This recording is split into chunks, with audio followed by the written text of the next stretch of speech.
Hi everyone, thanks for joining us for today's session. This will be the first of two sessions on leasehold legislation, particularly regarding lease extensions for flats. So this first session is going to be a little bit more sort of boring, I suppose, and linear, because we're going to talk about the current rights and the current legislation regarding lease extensions. So we just have to go through it. And the second session will be a little bit more exciting. We'll be discussing the leasehold reforms, what they mean, what's involved, and if and when they'll be coming into force. So just a quick introduction. My name is Shabnam Ali Khan. I'm a senior associate with Russell-Cooke solicitors, and I'm part of the enfranchisement team. So we specialize in all things residential leasehold. So it could be lease extensions, freehold purchase, right to manage, right of first refusal, and so on. And I'm joined here by Colin. So I'm going to just briefly hand over to Colin to introduce himself. Thank you. Thank you, Shabnam. I feel like I'm on Good Morning Britain. It's a little interview in the morning. Yeah. So I'm Colin Horton. I am the founder and managing director of Horton's Valuers. We are a specialist leasehold enfranchisement firm. We have now kind of branched out into home buyers and mortgage valuations. However, my speciality is leasehold reform. Back to you, Shabnam. Brilliant. Thanks, Colin. Well, thanks for agreeing to join me for these sessions as well. And I hope whoever tunes in will find these useful. The idea is to share them across all our platforms, Russell-Cooke and Horton's Valuers, and they'll be available on YouTube even. So they'll be readily available. But just to start off with lease extensions and why we need to talk about it, there is a huge lack of awareness about what a lease means. So when you buy a flat, a lot of people just think they own it forever. They can do what they want and that's it. They can just get on with it. But a lease is a diminishing asset. So when you buy a flat, you normally buy the remainder of a 99-year lease or 125-year lease or whatever.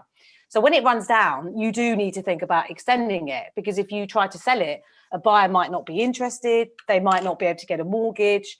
So there'll be all kinds of problems. So what can you do? So what you need to do is to think about a lease extension. There are two ways to extend the lease. So the first way, really quickly, is what we would just call the voluntary route or the informal route.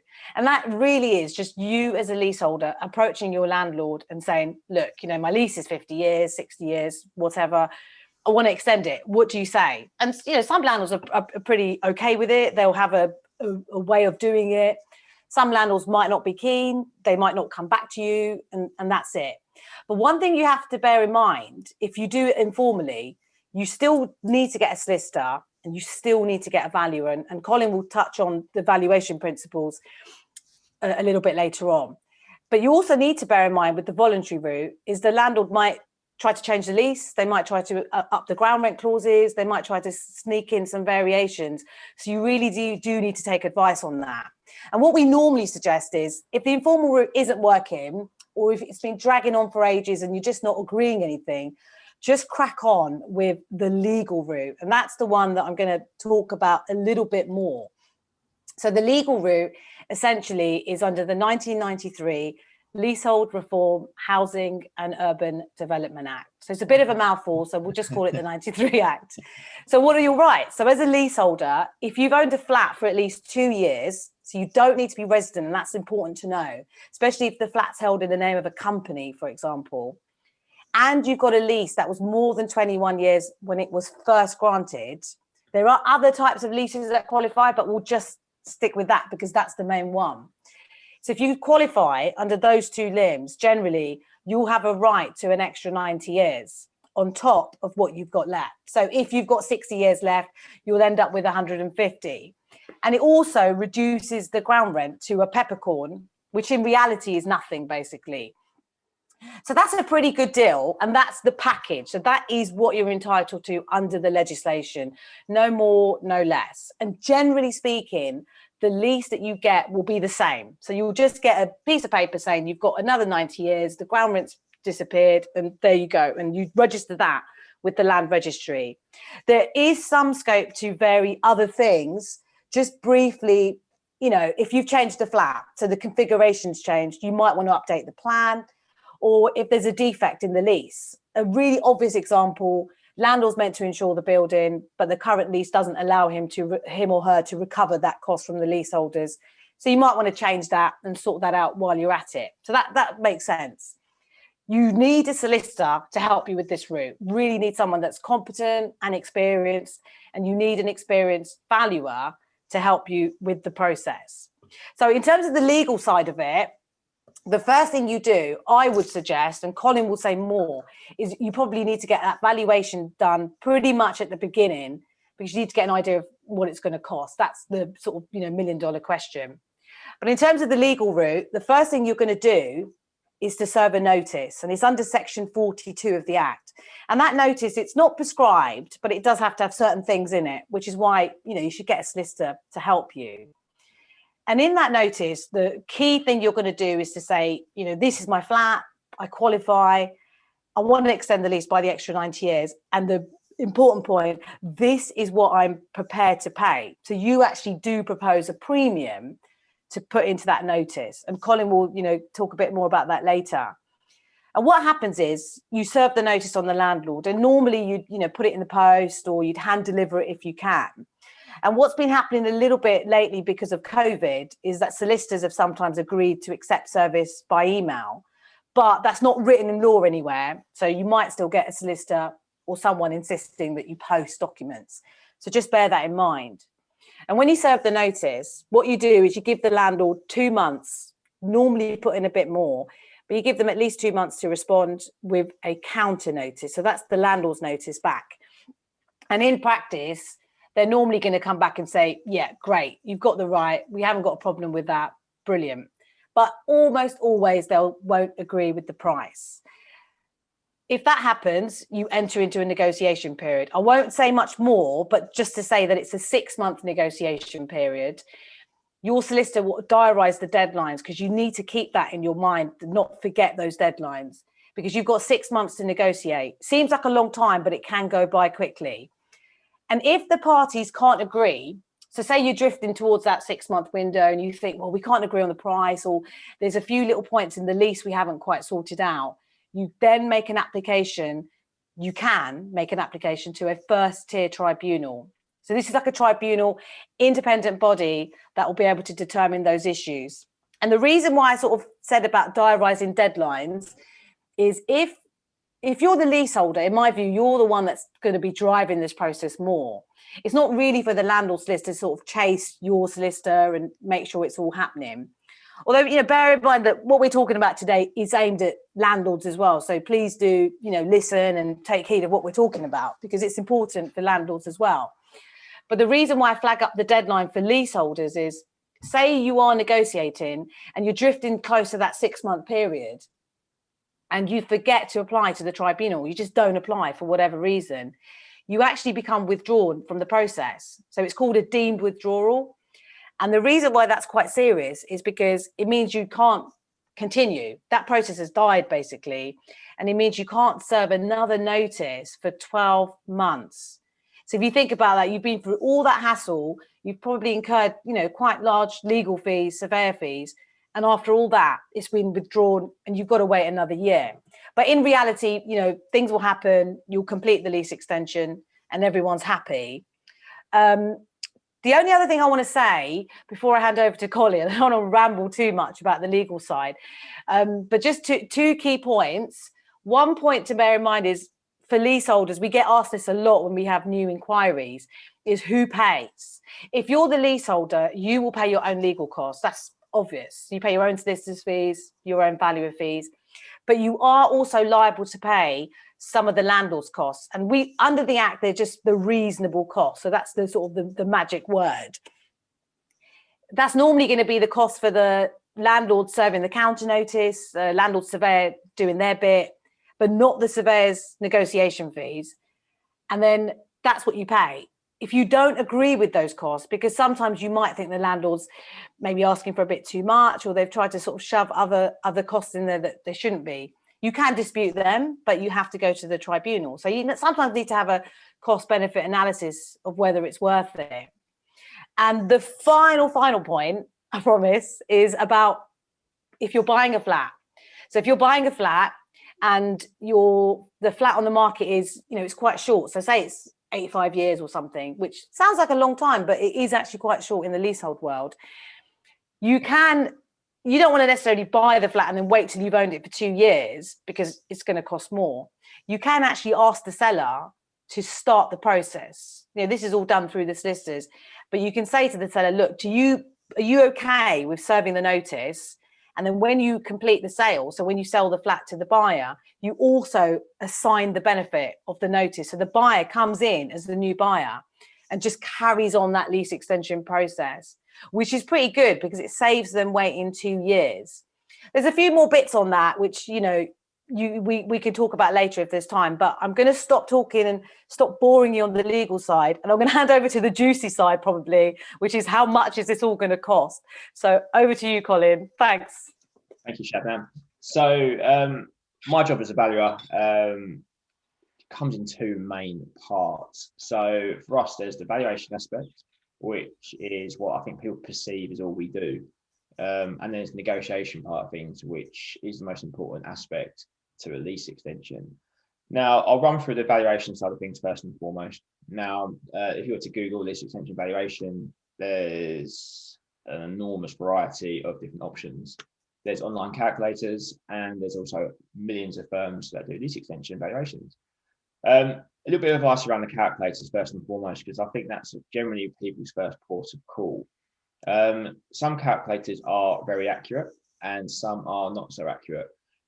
If you are to use a lease extension calculator, and there are dozens out there, I do recommend using the one on the Leasehold advisory site. That is the best one, and it is regularly updated in line with tribunal decisions. Now, the reason it's very important to have them updated is that lease extension premiums are very much derived from upper tribunal decisions. So one day we could be valuing it a little bit like this, and then the next day we're going to have to value it like that because the precedent case has been set. So it's very important to kind of keep on top of these things, and us as valuers, that's what we're paid to do, is to kind of make sure that we give you guidance. And fundamentally, that's where the value of your valuer does come in. Now, like I said, there are lots of firms that do lease extension valuations, and I'd be lying if I told you it was the most difficult thing in the world to do. A lot of it kind of works on Excel, but there's a lot of work behind the scenes that goes into producing those variables. And to kind of run through the variables without trying to bore you too much, because I know it is quite a boring subject. So when you're doing a lease extension, we're fundamentally compensating the freeholder for their loss of income. Now, when I say loss of income, fundamentally it's the loss of the reversionary value. So how much would someone pay today to get the flat at the end of the lease? Why is that? Well, if you don't extend your lease, the freeholder fundamentally takes control of your flat, albeit you do have a right to live in it, which I think Shabnam will confirm. But yeah, you have a right to live in it until you depart. But you do have to compensate the freeholder for the loss of that reversionary value. So the shorter the lease, the more valuable that aspect becomes. You also compensate the freeholder for their loss of ground rent income. So in some cases, it might only be like £10 a year, which is not a lot of money. So therefore, that part of the premium is only nominal. But as you've probably all read, there's stuff like 10-year doubling ground rents, RPI-linked ground rents, and ground rents that have a bit more value to freeholders and generally pension funds who do own the majority of freeholds in the UK. So we have to compensate the freeholder for their loss of income there. And then there's this magical word, marriage value, which I'm sure we have all seen. When I first started working in the sector, I couldn't quite comprehend what it meant. But fundamentally, I've got to stop saying fundamentally. It should be an easy word. It's like me, basically. Yeah. But if you marry the short lease and long lease assets together, it's kind of what a marriage value is. But it's very simply put, it's the difference between the long lease interests and the short lease interests, and it's the difference between the two. And the freeholder is entitled to 50% of that uplift. So I have handled myself probably about 4,500 lease extensions now, which is a fair old whack. Yeah, it's loads. I've never been in-house for one of the UK's largest freeholders, which is a wonderful learning curve for me to kind of speak to thousands of leaseholders and obviously work for very commercially run freehold company, and who are still one of my clients now and I hold very dearly. But it kind of allowed me to kind of see the different angles and different mechanisms of how things work. And in all those cases, I think what people do sometimes misunderstand is that they will see a lease extension as this unforeseen cost that's just turned up out of nowhere. It's not. It's unforeseen if there's been poor legal advice from the start, which is why you have people like Shabnam guiding you on this kind of thing. But also, it's a lot of time where people are railroaded into using certain conveyances by their estate agent. It's not there's anything wrong with that generally, but a lot of the time, especially 5-10 years ago, leasehold wasn't such a big thing. It wasn't such a taboo to be leasehold. So a lot of people weren't made aware of a lease being a depreciating asset. Now, I keep trying to get back to the point I was trying to make. The 4,000 cases, I've actually never seen a purchase price of a flat under 80 years plus the lease extension premium exceed the value that the flat would be worth of a long lease. So it's designed to be a profitable exercise for leaseholders. Some of the things to kind of look out for are, of course, informal lease extensions with some more kind of, aggressively minded freeholders. There's very few of them out now, and there are some really good freeholders out there kind of trying to change the reputation of landlords. It takes a second to get a reputation and years to get rid of. But from our perspective on the front line, a lot of the freeholders are, while still following tribunal guidance, operating in a much more leaseholder friendly manner. But Colin, just to chip in, that point you made a few minutes ago, is it fair to say when you're extending a lease, obviously you might be paying a chunky premium, but is it fair to say, I'm saying it again, that what you pay, you're always going to kind of get more back out of it? You get more than you put in, if that makes sense. It's designed to be a profitable exercise. The only time when I'd probably say it's not profitable is maybe when you're looking at extending a lease 90 to 100 years and above, because the cost generally of a lease extension, forgive me if I might make a mistake, about $4 to $5 grand generally, perhaps, when you take into account your legal valuation and then the freeholders' costs. It's a lot of the time the mortgage market dictates why people need the lease extensions. I've recently had some bad experiences purchasing a short leasehold flat where it was a 59-year lease. Oh, wow. This is a real life example because it happened to me last week. We agreed to purchase it, and then we took out basically a 9-year mortgage on it because it's only low value. I don't earn that much. It was a low value, a low length lease. 9 years. So it met all the criteria from the lender. But once the valuer went round, they actually valued it at zero. Oh, wow. Because out of the 59-year lease. And I was like, okay, that's completely wrong. So that's another long story. But even, make sure you speak to your lenders and make sure they are aware of exactly what you are purchasing if you are purchasing a short lease flat. This one did have the benefit of a Section 42 notice, which is key. Do not buy a flat if the vendor will not serve that Section 42 notice and assign it over to you. Yeah, because like we said, that's going to save you buying it and then waiting 2 years. Exactly, and it might be even shorter. And like we're in reality, if you ask the seller to serve the notice, obviously they're not going to be bothered to do it, but they'll probably just say, look, we'll sign the notice. It will come from us, but you as the buyer, you do the legwork.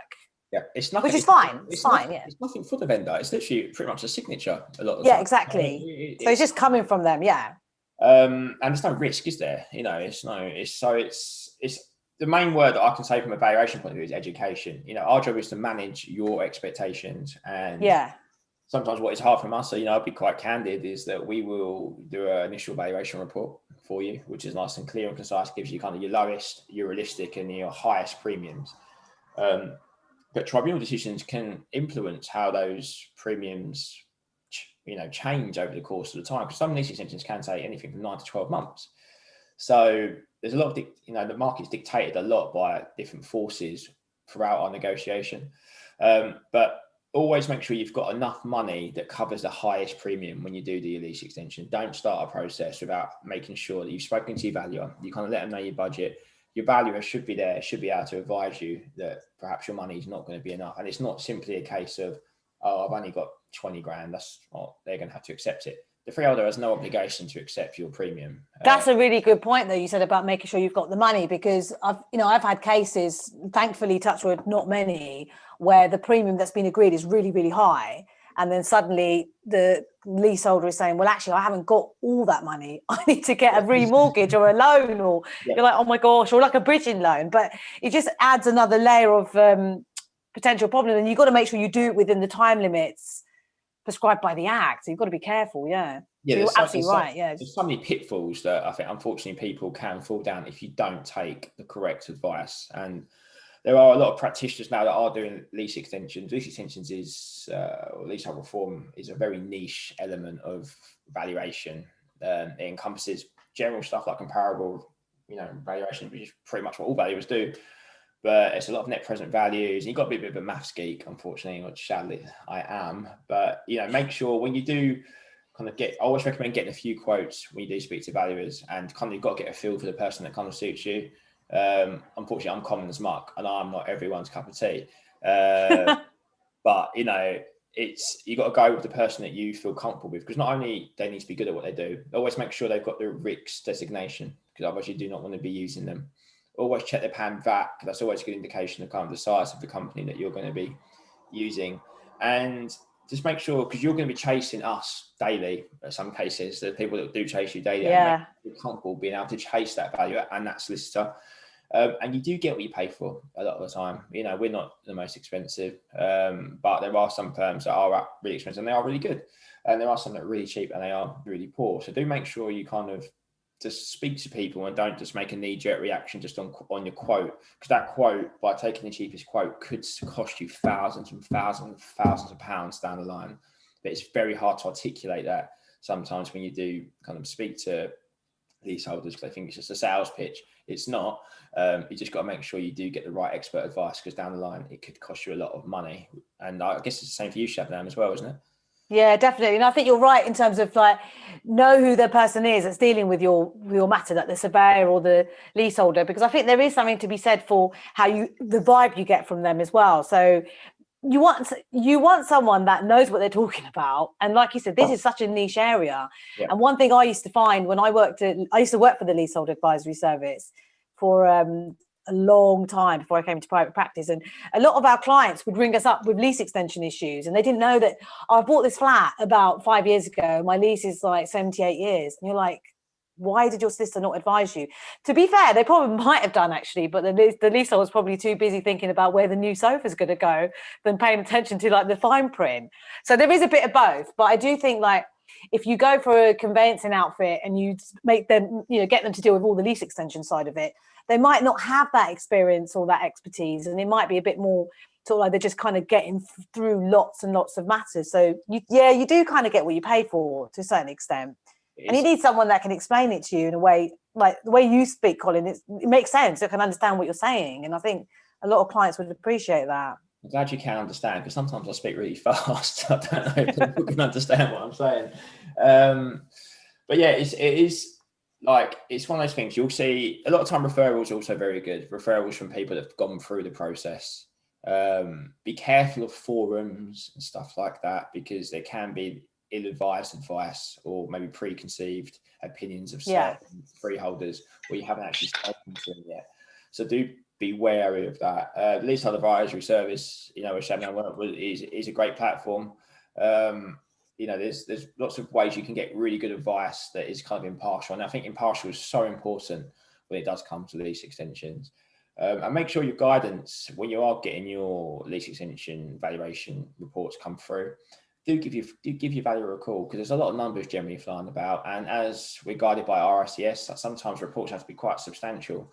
We have to follow guidelines, and it can be a bit overwhelming and daunting.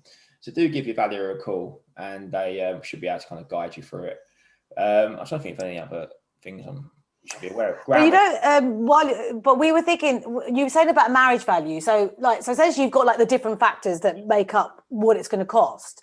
So the marriage value, like you said, is the most contentious one, and it comes up a lot in private practice and just generally. Yep. And the rule obviously is under the law at the moment that if you've got more than 80 years on the day you serve your notice, you don't have to worry about marriage value. But so that's why it's important, if you're buying a flat that's got maybe 81 years, it's better to get the seller to start the process. So I'll give you an example, Shabnam. I was going to ask that. Yeah, exactly. Very good point. Well, I've got you here. So you you discuss something quickly. Well, quickly get this up on Excel. I'll keep people entertained. Yeah, this is I'll keep the potential viewers entertained. Right. Because it's something I get asked about a lot. It's a very good point because they're given I mean, I touched on earlier tribunal decisions that have a huge influence on the way premiums are calculated. There was a recent upper tribunal decision that was very much a pro freeholder decision. Some say landmark case, which has really dictated premiums at the detriment of leaseholders. You know, the actual principles of that decision, you know, in my opinion, were probably right. And I think you have to be careful when sometimes there will be valuers that want to take cases to tribunal, maybe more for ego than anything else. And you do have to be careful because this case is quite a bit of a controversial comment, but I do think that case shouldn't have gone to a tribunal, and the fact that it has cost potentially a lot of money for leaseholders. So, but to give you an idea of the impact, so what I'm going to do is what would you say is an average leasehold flat, Shabnam? 250 grand, should we say? Yeah, let's go with that. Maybe 250. Let's do that. South End prices. But, yeah, maybe where we live. Yeah. So if I do a flat at 80 years, so the example I'm currently using, it is 81-year flat with a 81-year lease, £250,000 flat. So that's what it's worth, yeah? Brilliant. And £100 ground rent, right? It's a long lease value. So this is a fixed ground rent, nothing too exciting. Okay, so that's worth roughly around £6,200 as a premium. Okay, right. And that's to extend it by the extra 90 years. Yeah, 81 years, right? You forget to do it. You think, I'm going to go on holiday, I want to buy a new car, I'm going to get a watch, I'm not even bothered about leasehold. I'm going to wait for the government decision to come through, which is never going to be, it gives me ages. But if you do that, and that lease extension, based on the current principles now, could cost you as much as £17,000. Well, so is that so it's 81 years now, you don't bother with it, and then is that what it's going to cost if it goes to even 79 years? That's 79 years, yeah.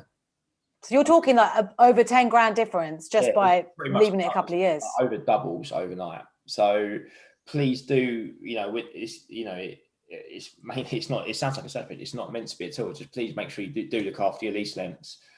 Because it can be very costly. Some of our clients had quite a big block recently, and there must have been about 250 flats, all coming up to 80 years. So it's great for us. We've got a load of work coming because there's a nice stream of work.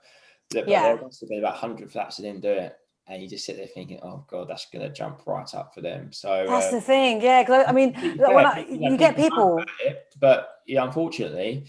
We've got 50-50 client base pretty much, and I'm a leaseholder myself. It's down to the education perhaps at the start, but the freeholders simply doing what the tribunals have dictated to them, and it's the correct and if they bought that 79-year flat, the reason why the premium has jumped up so much is due to the work of relativity. But it fundamentally assumes that a 79-year flat is worth about 89% of what it would be worth with a long lease in layman's terms. Wow, yeah. There's about 10% drop just by 1 year.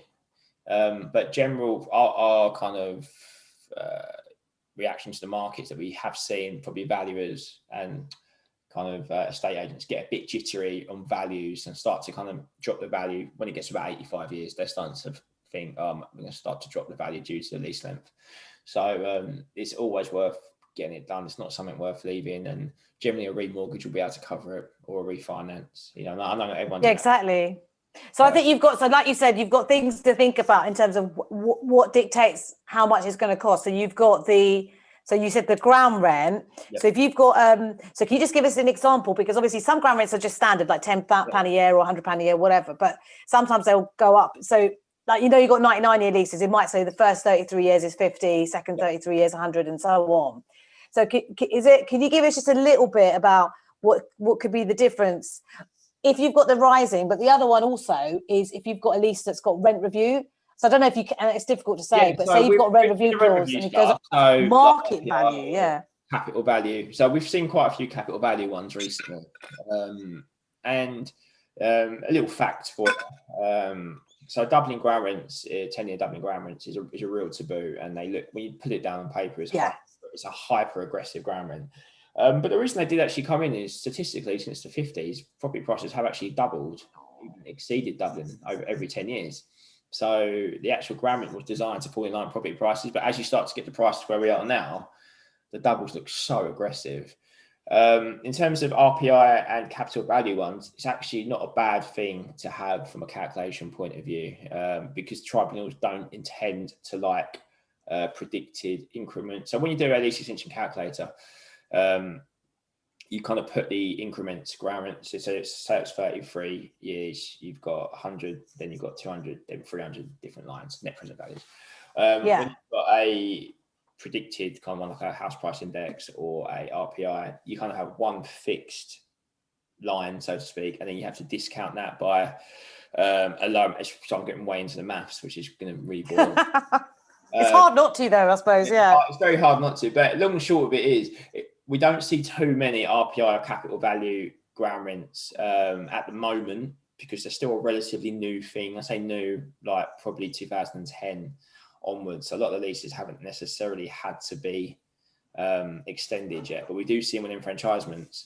A general rule of thumb probably is around, if you get your if your lease is over 90 years, so 25 times the ground rent, if it's an RPI linked one or a capital value one, is quite a good way to budget. So if you've got a £1,000 ground rent, for argument's sake, you budget around 25 grand for it, but not many people are going to have £1,000 ground rent.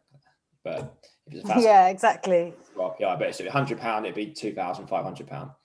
So it's just, it's very tricky, but any value should be able to give you a rough idea, or just give us a call and be able to kind of give you a little bit of guidance. But that modelling is based on the price that these freehold purchasers and investors would pay for an RPI linked ground rent or a capital value ground rent. Back in a couple of years ago, these were probably going for 30, 35 times.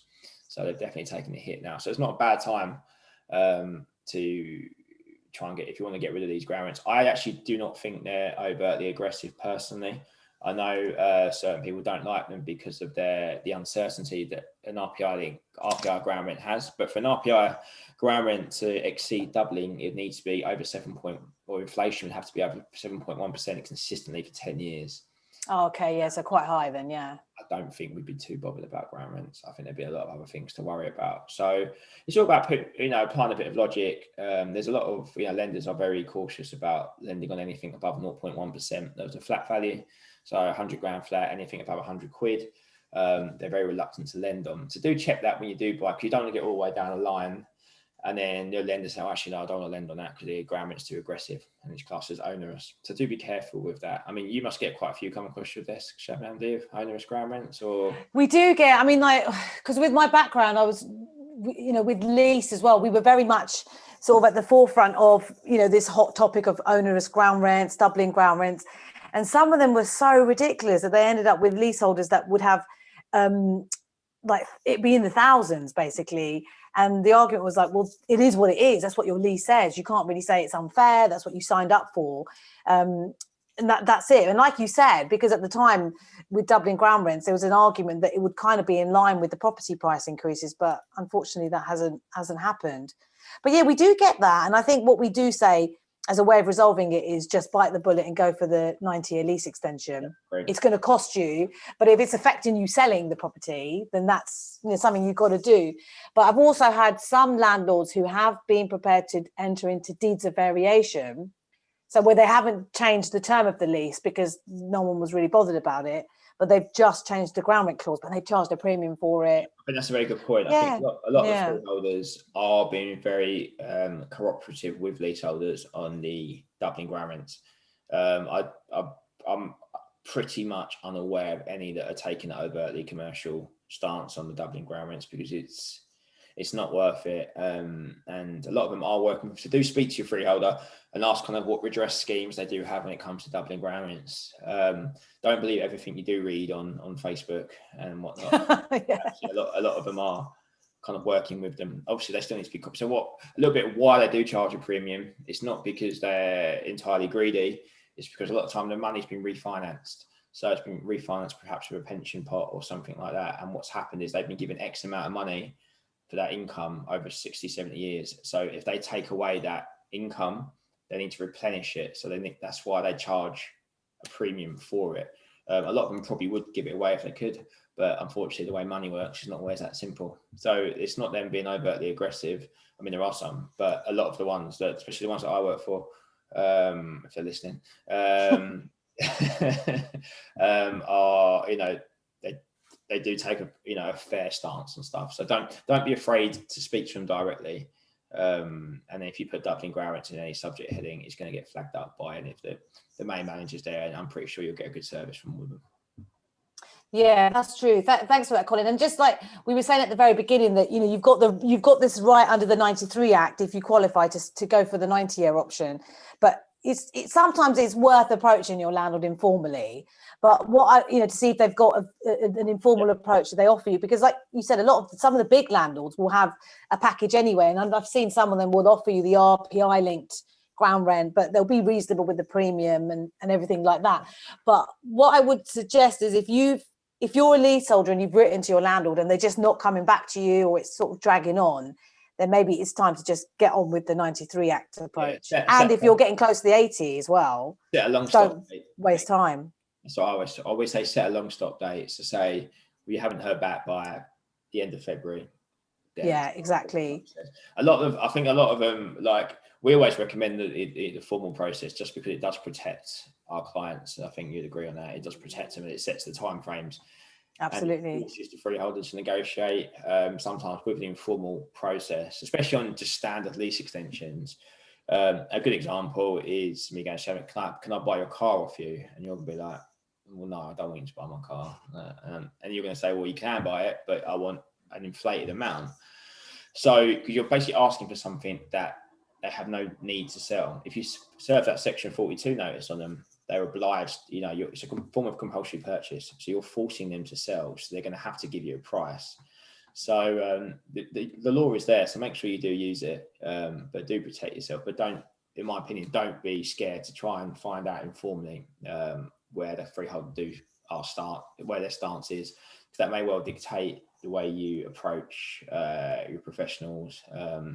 And sometimes if there are decent valuers out there that have got a good heart, if you have the offer already, a lot of them will probably be able to come and tell you if it's worth the professional getting involved. Yeah. There are some that will just take the fee, but they should be able to give you a good guide. And the other thing about the statutory process, I mean, there's lots of advantages, like you say, but another key thing is that when you serve the Section 42 notice and you put the premium in the notice, that is classed as the relevant date for the purposes of valuation. So if, for example, we serve the notice today and we've got 81 years or something, and then we go through the statute and we go below 80 years while we're negotiating, it doesn't matter because it's the date we served the notice. So we're protected by that. Yeah. The amount of one, I actually had a case recently where the notice was served the day after. Oh, wow. Below 80 years. It was, as you can imagine, quite a contentious matter. And look, legally speaking, it's 79.99999 years. Yeah, it's crazy. And you can add, like you say, so much to the premium. So it was just, luckily we've got that sorted, but it's just, you do have to just make sure you have the right experts on board, because it can, unfortunately, there are some pitfalls unless you do have the right representation. But yeah, I think, like you said, it's a niche area. So if you're going for your lawyer, if you have a conveyancer, so if it's part of a sale or purchase, or you just have your go-to conveyancer and you think they're cheaper and I'll use them, ask them questions, make sure they've got knowledge of statutory lease extensions, especially. I mean, I had one a while ago where I think it was one of the clients I spoke to at Lease, actually, like a long time ago, where they started the lease extension process. They went for a cheap solicitor who wasn't that experienced, unfortunately. They were over the 80 years. The solicitor had missed a deadline. I think it was applying to the Tribunal or something. And then they end up withdrawn from the process. So they had to wait 12 months. And then that's when I got the call, what do I do? And I was like, you're actually at 78 years now, or 79 years. And they were like completely stunned because it was going to just cost them so much more now to do it all again.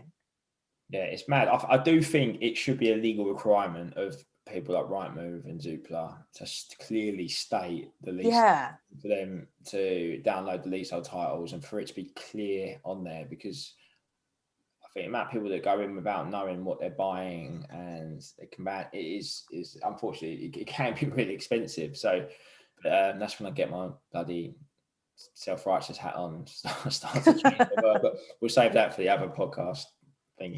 Yeah, because there's probably like lots of other topics that we can.